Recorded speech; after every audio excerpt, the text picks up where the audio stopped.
Good evening and welcome to another live stream. So I hope this finds you all well this Thursday evening. We're fairly getting through the week, and as I say, I hope you are all doing good.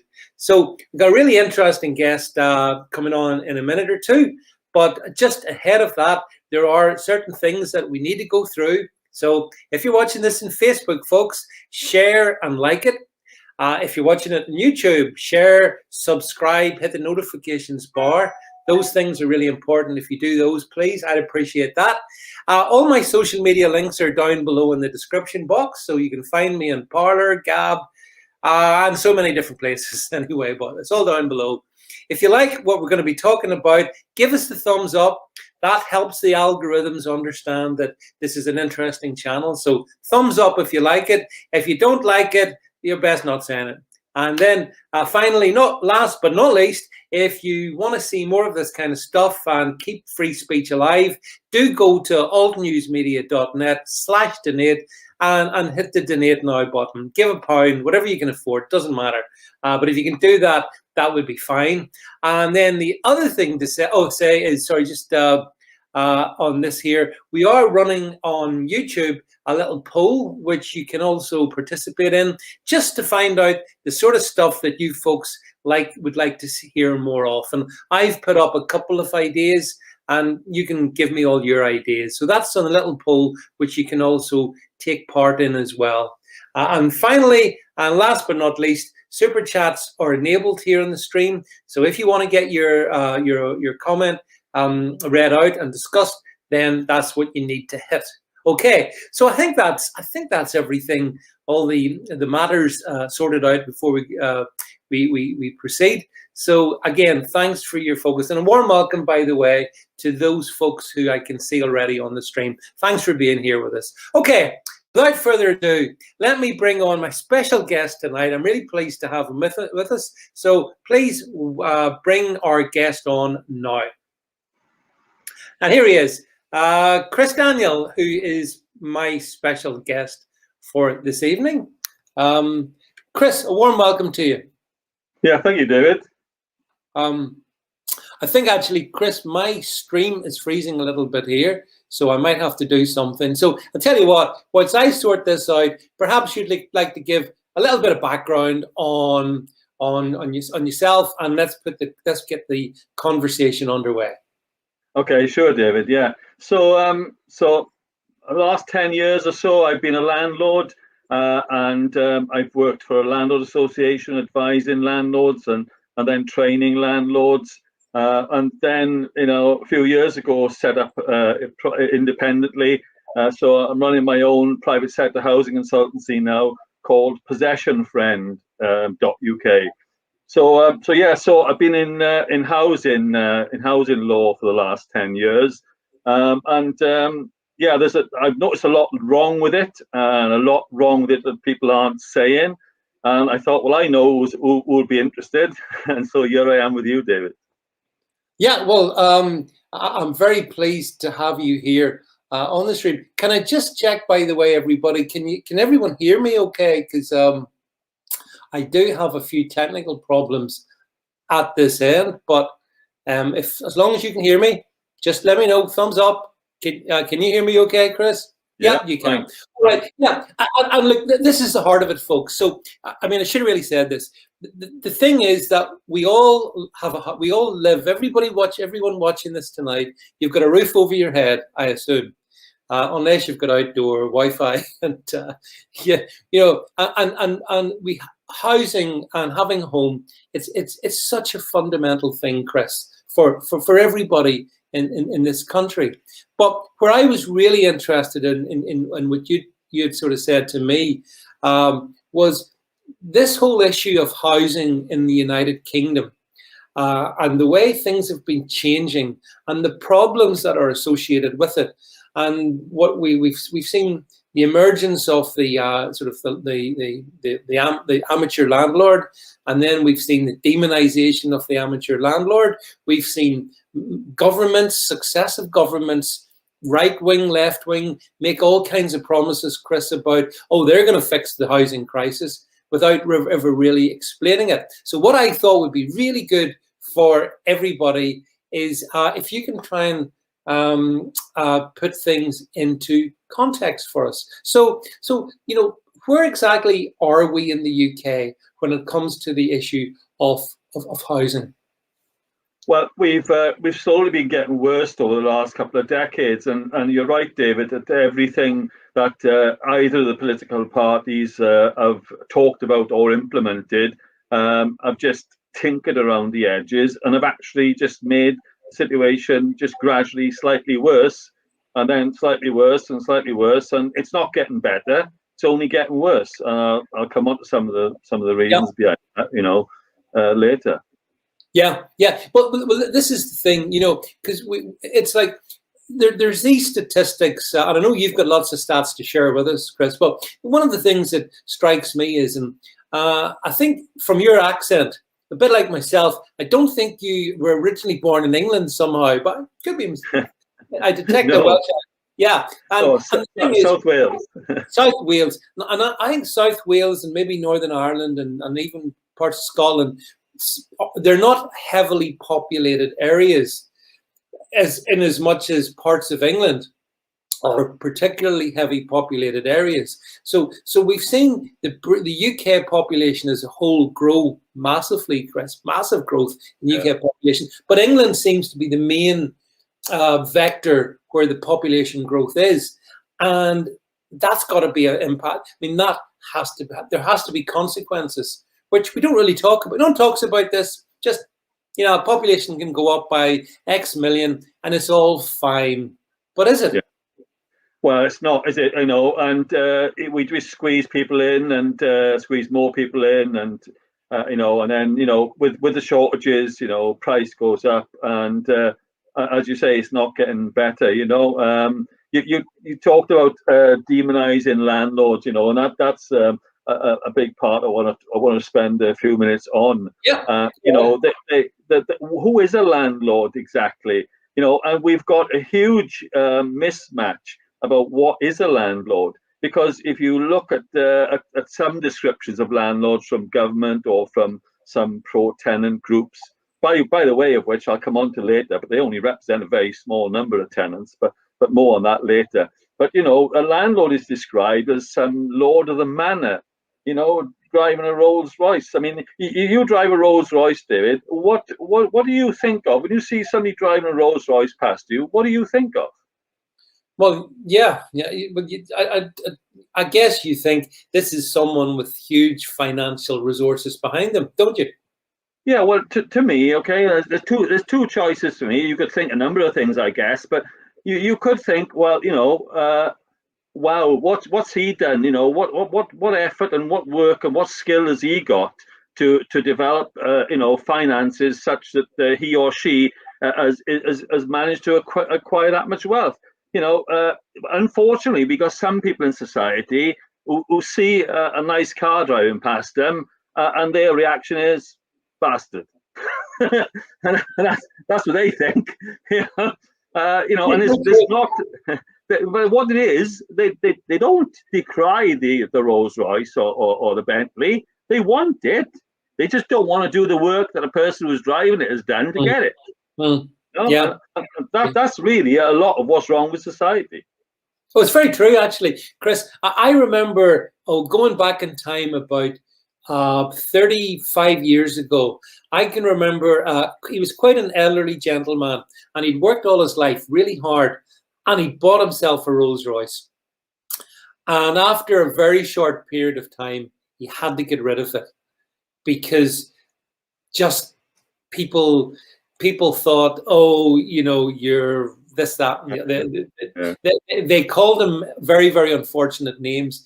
And it's kind of sad because he was a hardworking guy. He wasn't landed gentry. He'd worked his way up, he worked his way up from the ground floor to a position where he could actually afford it. And good on him, I thought, even then, But as you said, a reason why I picked a car, David, is it's kind of a good analogy for where I'm going with this. Who are landlords? Because so you ask somebody, well, what cars are on the road? Well, if you ask the people who've got this biased view of landlords, they'll say, what cars are on the road are Range Rovers, Bentleys, and Rolls Royces. Well, Mhm. we all know that there's a whole variety of cars on the road, from minis to you know what, it's not, and that's what housing is. It's not one size fits all. Yeah, there's landlords out there with 20, 30 properties and 100 properties, but 50% of landlords, David, 50%, half of the landlords, there's 2.5 million of them. Half of them own only one property, and Mhm. the way they've come by that property is not deliberate. You could call them accidental landlords if you like, but what Yeah. happened? When I was a kid, I'm going back a few years, but 40, 50 years ago, your parents, would have a Mm. huge mortgage. One of them would work, and the mortgage was a huge debt around their neck. And then Aunt Maud would pass away or whatever, and would leave the house, it would get sold, and the proceeds divvied up to 2 or 3 siblings, and you would pay off probably either all or a large chunk of your mortgage. And then the family then, who only had one working, used to think that their lifestyle had gone up about 10 notches, Yeah. and so that's what used to happen. But today that doesn't happen. What happens today, primarily because of the pension situation and the finances and so forth, people are saying, well, I need to protect myself for the future, and I don't want to sell Aunt Maud's house. I need to keep it as a nest egg, because in 30 years' time, perhaps my pension is worth nothing or something. Well, at least I've got that. And meanwhile, I'll rent it out, and I'll rely on a modest income from one property, just to sort of enhance my own lifestyle. Perhaps I can change, perhaps our family can change maybe our lifestyle and work Yeah. part-time instead of full-time. And that's how, and these people who are inherited Aunt Maud's house, for example, if people who are working on the checkouts in supermarkets or collecting your rubbish bins, they're not driving Rolls Royces. So Well, that's half your landlords for you, David. well, Chris, would it be fair to say that an awful lot of other landlords have also been people who, at certain points in the last 25 years, let's call it, they've been encouraged to, if they, to get to in some ways to go into this area and Yeah, maybe to become, as you say, like a one property landlord. And yeah, I can remember, I've got my friend Chris Davis on the stream here, who's a big fan of Dublin. I prior to COVID times, used to have a lot of business interest down in Dublin, and actually you'd speak to like taxi drivers, and they would have a property or two maybe, and that yeah. was leading up to the big crash in 2008 2009, mind you. But they were ordinary people. I think your point, Chris. These landlords, the vast majority, they're just ordinary working class people who just see having a property as a potential, as you say, a potential pension. Because let's face it, they're not going to get very much else from any No, government. no, but that's right. And you mentioned COVID very aptly. I was going to use that analogy actually to show what actually happens Mm-hmm. when when you got a shortage of something, like we've got a shortage of housing. We haven't been building. I mean, this is not news to anybody, but even the government admit it, and that's something. But we haven't been building the houses that the country needs for 20 years or more. Uh, Mm-hmm. since, since Yeah. since Maggie started selling the council office houses off, we haven't been building what we need, and so we've been getting shorter and shorter. And there's been more and more people, and demand has been going up. A number of houses have been going down for 20 years or more. And what happens when demand goes up? Well, you mentioned COVID. What happened with toilet rolls? You couldn't get any. That's how scarce they went. You had Yeah. to pay more for them, and that's what happens with anything when there's a shortage. It's availability, obviously, because of the shortage contracts. Naturally, the price of it will go up. That's not necessarily people profiting. That's just economics 101. That's just fact of life. Yes. You've got to look at why is there the shortage. Well. Okay. Let's focus on that then. Why? So that's the question. Why does England, but the UK in general, have such a problem in this unmatched supply and demand? Why is there a shortage, Chris? That's such a basic question, David. You'd think that would be the most question that would be asked, and you'd think that would be the question that government would be addressing. But no, they don't. The government never address the problem. They just tinker around the edges. Let me give you two other problems. Okay, we're short of hospital spaces. We're short of hospital beds. That's for decades has been getting worse and worse. And the government will say, "Oh, we put an extra 10 million in this year," and they have, but it's not touching the sides. Look at motorways. Look at the traffic on the roads. The government is saying, "Well, you need to adopt greener travel. There's too many people on the roads. So you need to take the train and things like that." I know, and the shortage of hospital beds. Well, we are paying extra money. So, but the extra that they're putting in is just way short of demand, and that goes for housing, goes for hospitals, it goes for roads. I mean, on the road situation, we've got a coroner recommending that the CPS consider the Highways Agency for corporate manslaughter for deaths on these smart motorways. And that's because they're trying to answer the demand problem with tinkering around the edges using technology to save on hard shoulders, because they're using hard shoulders for traffic. But it's all coming down to the question you asked: why is there the demand? And the big reason why there's a demand is it's the big question. That's the elephant in the room, and the elephant in the room is the big I. Okay, it stands with an I. Now, here's a question for all the viewers. What is the elephant in the room? What is the big I demand in housing and motorways? And what is it? Who's putting the answer down? I can't see anybody answering it. All right. So you're okay. You've all been challenged by Chris here. So let's think about what might be the one thing that we mustn't speak about that's causing this massive disconnect between supply of housing in the UK and the demand for it. We've got Luke's come up with Indians. Don't think so, Luke. Don't think so. But you got kind of on the right lines, but it wasn't the I word I was thinking of. Come on, you're a well-educated bunch and watch me. You know exactly what this one is. So what's driven the explosion in the British population in the last 20 years, let's call it? I guess since certainly from the turn of the millennium. What is it? What has it been? Begins with I. We give him a clue, but immigration. Well done, Jed, for getting there. Yeah, and of course we all know this, and actually, like, this is a serious point. We've approached it like lightly, but and this is your point, and this is what I think you need to expand on now, Chris. What has the impact been of immigration, both legal and illegal to a degree, on property and housing stock in the UK? Okay, well, look, just some figures. Last year, we had 712 people enter the country. We had 712,000 and 402,000 leave. So that leaves 313,000. So you're nearly 250,000 people there. That's the known figure. Okay. Now we built 170,000 properties. So we're only building half the amount of properties, and that's not taking into account all the shortages we've built up over the last 20 years. And so, this has happened. This has been happening for 20 years. It wasn't only been last year we've been short of housing. It's been happening for 20 years. And so, gradually there's more and more people coming in.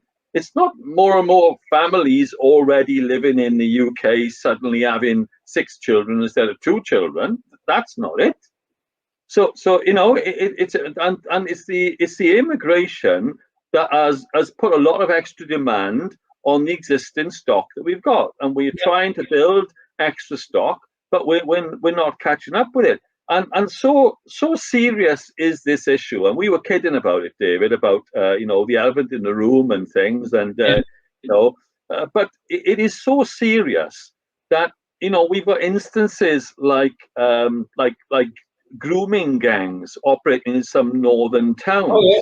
Yeah. And you've got you've got a detective who worked on the case, Maggie Oliver. Yeah. And she went to the chief constable because the force shelved the investigation into thousands of girls who were being groomed and raped by gangs of a certain group of people. And so she went to the chief constable, she went to the Home Office, she went to the CPS, and basically she had to resign for whistleblowing. So Yeah. that's how serious the issue is. And so government won't talk about it. What government will do is stick in plasters around the edge, but they won't look at actually what is the cause of the shortage of housing. They'll do lots of things that tinker around, kick the can down the road, but won't look at actually the cause. Now, New Zealand actually is one of the few countries who, amongst the least populated, have actually now started to halve their immigration numbers. Because like the thing that's one of the things that amazes me when it comes to property and housing and all of that, Chris, is if you take like London and parts of London, like thinking of Tower Hamlets, for example, being one area. If you look at the massive inpouring of immigration into areas like that, versus the available housing stock in areas like that, it seems to me completely I can't even understand how it can possibly work. How could the housing stock possibly keep up with the demand in a place like, say, London? Well, it can't. That's a simple reason, and you see people sleeping on benches in doorways, and sofa surfing and all the rest of it because of that. Some of it you don't see visibly, and you have 10, 20, 30 people. You ask any letting agents who might be watching, you ask them how many genuine inquiries they get per property. There's 10, 20, in some areas, 30 people trying to rent one house. Well, the numbers don't divide, David. So what the government do, they say, well, we're trying to get 3 gallons of tenants into a 2-gallon bucket here. And all these extra tenants are flooding out all over the floor and making what a mess. And so the government's response to that has been, well, this 2-gallon bucket must need an electrical installation certificate because it's not fit for quality, it's not fit for purpose, So these private, and only the private rented bucket, mind, or private rented houses, as we're talking about here, they must have an electrical insurance certificate. I'll give other examples, but you're just picking on one thing now. But strangely enough, council housing or social housing, no, they don't have to have an electrical safety certificate. The government must think that these social houses and council houses must get their electricity off a different grid that doesn't, cause a danger. Or they must think that social tenants must have been vaccinated against electrocution. I mean, well, why is electricity dangerous in private rented houses and it's not in a council house? Although, mind you, Chris makes the point here. You can see it. Chris Davis makes the point, Chris, that he says there's plenty of office space available in London now for new flats, but they'll be too expensive. I would imagine so, Chris, when it comes to one of the government's answers, is build to rent. So they got these large corporate companies coming in, some allegedly, Tory party donors, but they got these large companies coming in and building huge flats and with complexes with gymnasiums and things, and what have you. But that's not the type of property we're short of. We're short of social housing. All the people on the bottom rungs of the housing ladder, we've talked about, the perception of landlords driving Rolls Royces or having dozens of properties, and when the reality is actually different for half of them. But it's just not what's needed. These, your people on housing benefit are not going to be able to afford a flat with a gymnasium. If they could, they wouldn't be looking for a house. Well, you're right. I mean, and this is the point to Chris Davis. I agree with you, Chris, because I would imagine those kind of luxury apartments or whatever are going to be way at the top end of the market. They're not going to be for the average sort of Joe wanting to even perhaps get onto the property market for the first time. But the thing is, like, you know, well, what about land, Chris? What about the price of land? Because surely that's also a factor. Because as this demand rises exponentially, and and supply is sort of restricted, then clearly the price of land is going to be a major factor as well in all of this, isn't it?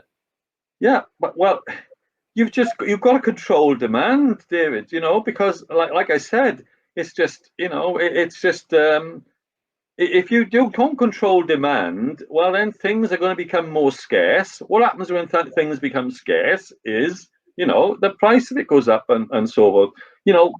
What I don't understand a lot the government do, but back in especially with all the single rooms, the single accommodation is needed, because the properties that we do have very few of that are in existence are generally people build houses. They generally build a 2-bed house or a 3-bed house. Yeah, there's some 4-bed houses built, and there are some 1-bed flats and 1-bed studios. But the bulk of the actual demand for accommodation is for 1 bedroom. And you've got like shared houses, that have been operated as houses in multiple occupation, as they're called.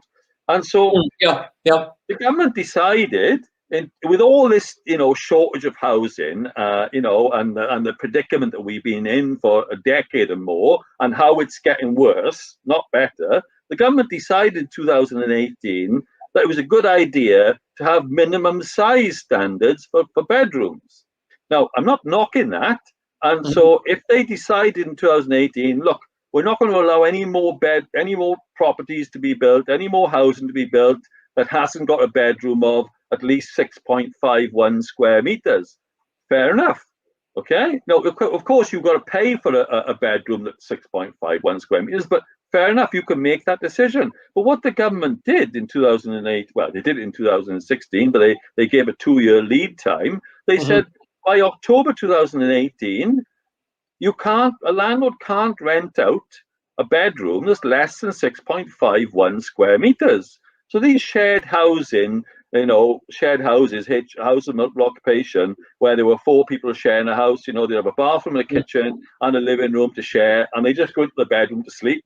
A lot of them were youngsters working in the city and things, and they only used to spend 6 hours a day in bed, and that was fast asleep, crashed out after visiting the pub kind of thing. But the government took 200,000 bedrooms out of circulation by doing that at a time when the country can least afford it. So let's just think about that for a second, because I hadn't heard that statistic before. So by that change in the sizing, the minimum size of a bedroom, Chris, 200,000, almost getting on for $250,000. We're taking right. Yeah. Right. So I mean, that's a remarkable statistic. So demand has never been greater, but by its actions, government has actually de facto restricted supply even more. Of course they have. Yes. Of course they have. Right? They're already in the shtuck. They've already got 10, 20, 30 people looking for every property, and then they take $250,000 out. Right. So okay, so let's talk about so what's happened from 2018 on then. So the last 2-3 years. So what is the consequence of that been then? Well, it just caused prices to increase because there's a shortage in the demand. You got 700,000 people sofa surfing. So I think the figure is 1 in 30 homes has got somebody sleeping on their settee. A friend, or people who haven't got accommodation and they're not registered as homeless because they've got a settee to sleep on. They're on a waiting list and things like this, but they haven't got a home. They're borrowing the favour of a friend on a settee of a friend. And and I think in certain areas the number the settees, the sofas would need to be quite big, because I think it may be even more than one. But funny you should say that, Dave, because the figures are that it's actually about 500,000, not 700,000. Okay, but the reality is that half that 500 are only half that 500 are single households.